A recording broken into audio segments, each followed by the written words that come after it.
শনিবার বিকেলে জামুরিয়া থানা অন্তর্গত ইসিএলের কেন্দা এলাকার নতুন কেন্দা কলিয়ারি শালডাঙ্গা বাউরিপাড়ায় একটি বাড়িতে ভূমিধসের ঘটনায় স্থানীয় লোকজনের মধ্যে আতঙ্ক সৃষ্টি হয়েছে।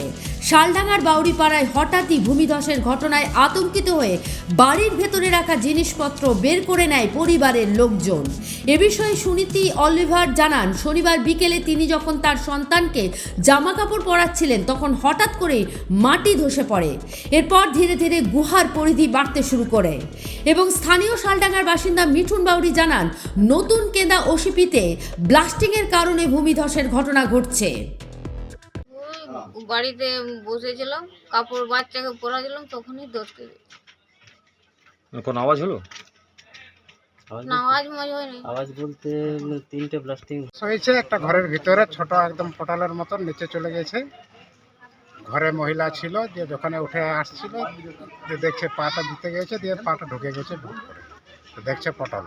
তো আমাদেরকে সবাই কমিটির ছেলেগুলোকে ডাকলো, যে দেখেছি এখন এই পরিস্থিতি আছে, ওই ঘরে এখন থাকা যোগ্য নয়। এটা আমরা ইসিএল ম্যানেজমেন্টকে দেখছি, এজেন্টকে ফোন করেছিলাম, কী ব্যবস্থা করছে না ব্যবস্থা করছে, তা না হলে আমরা এজেন্টকে ঘেরাও করবো।